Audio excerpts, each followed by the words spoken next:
हमने साथ में बहुत सारा पढ़ा है, सुना है, सीखा भी है। आइए आज फिर एक रचना हरिशंकर परसाई जी की साथ में पढ़ते हैं, सुनते हैं और सीखते हैं। ये रचना है भगत की गत। एक भक्त के बारे में है। देखते हैं उसकी भक्ति का तरीका क्या है और इतना बड़ा भक्त होने के बाद भी ईश्वर उससे नाराज क्यों हो जाते हैं। तो आइए साथ में पढ़ते हैं भगत की गत। उस दिन जब भगत जी की मौत हुई, तब हमने कहा था भगत जी स्वर्गवासी हो गए। पर अभी तक मुझे मालूम हुआ कि भगत जी स्वर्गवासी नहीं, नरकवासी हुए हैं। मैं कहूं तो किसी को इस पर भरोसा नहीं होगा, पर यह सही है कि उन्हें नरक में डाल दिया गया है। उन पर ऐसे जघन्य पापों के आरोप लगाए गए हैं जो निकट भविष्य में उनके नरक से छूटने की कोई आशा नहीं है। अब हम उनकी आत्मा की शांति की प्रार्थना करें तो भी कुछ नहीं होगा। बड़ी से बड़ी शोक सभा भी उन्हें नरक से नहीं निकाल सकेगी। सारा मोहल्ला अभी तक याद करता है कि भगत जी मंदिर में आधी रात तक भजन करते थे। हर 2-3 दिन में किसी श्रद्धालु से मंदिर में लाउडस्पीकर लगवा लिया करते थे और उस दिन अपनी मंडली समेत भजन करते थे। और पर्व पर तो चौबीसों घंटे लाउड स्पीकर पर अखंड कीर्तन होता था। एक दो बार मोहल्ले वालों ने इस अखंड कोलाहल का विरोध भी किया, तो भगत सिंह ने भक्तों की पीड़ा जमा कर ली और दंगा करने पर उतारू हो गए। वे भगवान के लाउड स्पीकर पर प्राण देने और प्राण लेने पर तुल गए थे। ऐसे ईश्वर भक्त जिन्होंने अरबों बार भगवान का नाम लिया, नरक में भेजे गए। और अजामिल, जिसने एक बार भूल से भगवान का नाम ले लिया था, वो अभी भी स्वर्ग के मजे लूट रहे हैं। अंधेर हर जगह है। भगत जी बड़े विश्वास से उस लोक में पहुंचे। बड़ी देर तक यहाँ वहां घूमकर देखते रहे। फिर एक फाटक पर पहुंचकर चौकीदार से पूछा, स्वर्ग का प्रवेश द्वार यही है क्या? चौकीदार ने कहा, हाँ यही है। वे आगे बढ़ने लगे तो चौकीदार ने रोक दिया। कहा, टिकट दिखाइए, प्रवेश पत्र दिखाइए। भगत जी गुस्सा हो गए। बोले, मुझे भी टिकट लगेगा यहाँ पे? मैंने वहां भी कभी टिकट नहीं लिया। मैंने सिनेमा बिना टिकट के देखा, रेल में बिना टिकट बैठता था, मुझसे कोई टिकट नहीं मांगता था। और अब यहाँ स्वर्ग में तुम मुझसे टिकट मांगते हो? मुझे जानते हो, मैं भगत जी हूँ। चौकीदार ने शांति से कहा, होंगे, पर मैं बिना टिकट आपको अंदर नहीं जाने दूंगा। आप पहले उस दफ्तर में जाइए, वहां आपके पाप पुण्य का हिसाब होगा और तब आपको टिकट मिलेगा। टिकट लेकर मेरे पास आइए, तब मैं अंदर जाने दूंगा। भगत जी उसे ठेलकर आगे बढ़ने लगे, तभी चौकीदार एकदम पहाड़ से रीखा हो गया और उसने उठाकर दफ्तर की सीढ़ी पर खड़ा कर दिया। भगत जी दफ्तर में पूछे। वहां कोई बड़ा देवता फाइल लिए बैठा था। भगत जी ने हाथ जोड़कर कहा, अरे मैं पहचान गया आपको, भगवान कार्तिकेय विराजे हैं। फाइल से सिर उठाकर उन्होंने कहा, मैं कार्तिकेय नहीं हूं। झूठी चापलूसी करने की जरूरत नहीं है। जीवन भर वहां तो तुम कुकर्म करते रहे और यहां आकर हे करते हो। नाम बताओ। भगत जी ने नाम बताया। उस अधिकारी ने कहा, तुम्हारा मामला बड़ा पेचीदा है। अभी तक हम ये तय नहीं कर पाए हैं कि तुम्हें स्वर्ग में भेजना है या नरक में। तुम्हारा फैसला तो भगवान ही करेंगे।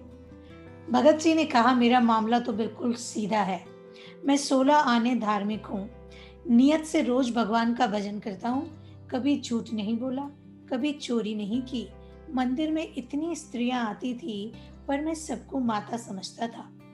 मैंने कोई पाप नहीं किया। मुझे तो आंख मूंद कर आप स्वर्ग भेज ही सकते हैं। अधिकारी ने कहा, भगत जी, आपका मामला उतना सीधा नहीं है जितना आप समझ रहे हैं। परमात्मा खुद उसमें दिलचस्पी ले रहे हैं। मैं आपको उनके सामने हाजिर किए देता हूँ। भगत जी को परमात्मा के सामने हाजिर किया गया। भगत जी ने रास्ते में ही स्तुति शुरू कर दी। जब वे भगवान के सामने पहुंचे तो बड़े जोर जोर से भजन गाने लगे। हम भक्तन के भगत हमारे, सुन अर्जुन प्रतिज्ञा मोरी, यह व्रत टरे न टारे। भजन पूरा करके गदगद वाणी से बोले, आहा, जन्म जन्मांतर की मनोकामना पूरी हुई। प्रभु, अपूर्व स्वरूप है आपका। जितनी फोटो आपकी संसार में चल रही है, उनमें से किसी से नहीं मिलता। भगवान स्तुति से बोर हो रहे थे। रुखाई से बोले, अच्छा अच्छा, ठीक है, बताओ क्या चाहते हो। भगत जी ने निवेदन किया कि भगवान आपसे क्या छिपाना, आप तो सबकी मनोकामना जानते हैं। कहा ही है, राम झरोखा बैठ के सबका मुजरा लिए, और जैसी जाकी चाकरी तैसा सबको दे। तो स्वर्ग में एक अच्छा सा स्थान ढूंढ कर मुझे अलॉट कर दीजिए। प्रभु ने कहा, तुमने ऐसा क्या किया है जो तुम्हें स्वर्ग मिले। भगत जी को इस प्रश्न से बड़ी चोट लगी। जिसके लिए इतना किया है वही पूछता है कि तुमने ऐसा क्या किया है। भगवान पर क्रोध करने से क्या फायदा, यह सोचकर भगत जी गुस्सा पी गए। दीन भाव से बोले, मैं रोज आपका भजन करता था। भगवान ने पूछा, लेकिन लाउड स्पीकर क्यों लगाते थे। भगत जी बोले, उधर सभी लाउड स्पीकर लगाते हैं, सिनेमा वाले, मिठाई वाले, काजल बेचने वाले, सभी उसका उपयोग करते हैं, तो मैंने भी कर लिया। भगवान ने कहा, वे तो अपनी चीज का विज्ञापन करते हैं, तुम मेरा क्या विज्ञापन करते थे। क्या मैं बिकाऊ माल हूं। भगत जी सन्न रह गए। सोचा, भगवान होकर कैसी बातें करते हैं। भगवान ने पूछा, मुझे तुम अंतर्यामी मानते हो ना। भगत जी बोले, जी हाँ। भगवान ने कहा, फिर अंतर्यामी को सुनाने के लिए लाउड स्पीकर क्यों लगाते हो। क्या मैं बहरा हूं। यहाँ सब देवता मेरी हंसी उड़ाते हैं। मेरी पत्नी मेरा मजाक उड़ाती है कि ये भगत आपको बहरा साबित करके ही मानेगा। कि भगत जी कोई जवाब ही ना दे सके। भगवान को और ज्यादा गुस्सा आया। वे कहने लगे, तुमने कई सालों तक सारे मोहल्ले के लोगों को तंग किया है। तुम्हारे कोलाहल के मारे वे न काम कर सकते थे, न चैन से बैठ सकते थे, न सो सकते थे। उनमें से आधे तो मुझसे घृणा करने लग गए हैं। सोचते हैं अगर भगवान ना होता तो ये भगत इतना हल्ला भी ना मचाता। तुमने मुझे कितना बदनाम किया है। भगत ने साहस बटोर कर कहा, भगवान आपका नाम लोगों के कानों में जाता था, ये तो उनके लिए अच्छा ही था। उन्हें अनायास ही पुण्य मिल जाता था। भगवान को भगत की मूर्खता पर तरस आया। बोले, पता नहीं ये परंपरा कैसे चली कि भक्त का मूर्ख होना जरूरी है। और किसने तुमसे कहा कि मैं चापलूसी पसंद करता हूँ। तुम क्या यह समझते हो कि तुम मेरी स्तुति करोगे तो मैं किसी बेवकूफ अफसर की तरह खुश हो जाऊंगा। मैं इतना बेवकूफ नहीं हूं भगत जी कि तुम मुझे मूर्ख बना सको। मैं चापलूसी से खुश नहीं होता, मैं कर्म देखता हूं। भगत जी ने कहा, भगवान जी, मैंने कभी कोई कुकर्म नहीं किया। भगवान हंसे। कहने लगे, भगत, तुमने आदमियों की हत्या की है। उधर की अदालत से बच गए पर यहां नहीं बच पाओगे। भगत जी का धीरज अब छूट गया। वे अपने भगवान की नियत के बारे में शंकालु हो उठे। सोचने लगे, यह भगवान होकर झूठ बोलता है। जरा तैश में आकर बोले, आपको झूठ बोलना शोभा नहीं देता। मैंने किसी आदमी की जान नहीं ली। अभी तक मैं सहता गया, पर इस झूठे आरोप को मैं सहन नहीं कर सकता। आप सिद्ध करिए कि मैंने हत्या की है। भगवान ने कहा, मैं फिर कहता हूं, तुम हत्यारे हो। मैं अभी प्रमाण दे सकता हूं। भगवान ने एक अधेड़ उम्र के आदमी को बुलाया। भगत से पूछा, इसे पहचानते हो। हाँ, ये मेरे मोहल्ले के रमानाथ मास्टर हैं, पिछले साल बीमारी से मरे थे। भगवान बोले, बीमारी से नहीं, तुम्हारे भजन से मरे हैं। तुम्हारे लाउड स्पीकर ने मारा है। उन्होंने रमानाथ से पूछा कि रमानाथ, तुम्हारी मृत्यु क्यों हुई। रमानाथ ने कहा, प्रभु मैं बीमार था। डॉक्टर ने कहा कि तुम्हें पूरी तरह नींद और आराम मिलना चाहिए, पर भगत जी के लाउड स्पीकर पर अखंड कीर्तन के मारे मैं सो न सका, आराम न कर सका। दूसरे दिन मेरी हालत बिगड़ गई और चौथे दिन मैं मर गया। भगत ये सुनकर घबरा उठे।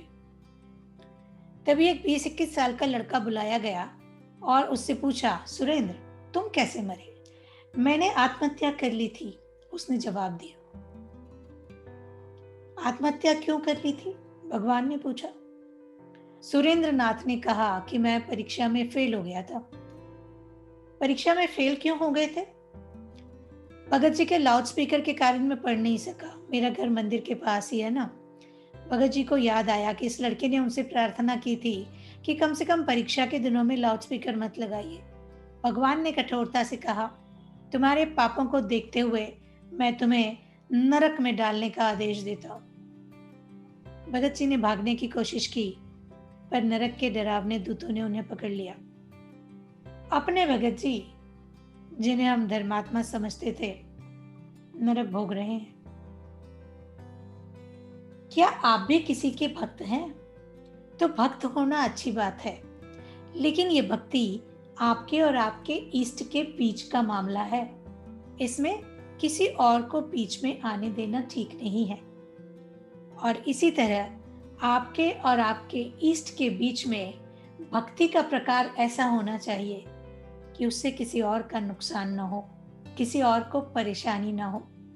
तो भक्ति करिए, दिल खोल के करिए, जी जान से करिए, पर ध्यान रखिए कि आपकी भक्ति से किसी को परेशानी तो नहीं हो रही है, किसी का नुकसान तो नहीं हो रहा है। और हाँ, यदि आपने इस रचना में सुना होगा तो भगवान ने कहा है, मैं चापलूसी नहीं देखता, मैं कर्म देखता हूं। तो कर्म कैसे करने हैं, इस पर नजर रखिए। कर्म कैसे कर रहे हैं, इस पर ध्यान रखिए। कर्म अच्छे होंगे तो बारी आएगी स्वर्ग की, वरना तो आप समझदार हैं। अपनी समझदारी बनाए रखिएगा और समझदार होते जाइएगा। लिखते रहिएगा, पढ़ते रहिएगा, हमसे बात करते रहिएगा। आपके विचारों का इंतजार रहेगा। ऐसी ही किसी रचना के साथ आपसे फिर मुलाकात होगी। तब तक के लिए अपना ख्याल रखिएगा और हमसे मिलते रहने के लिए, हमारे साथ पढ़ते, सुनते और सीखते रहने के लिए सब्सक्राइब जरूर कर दीजिएगा।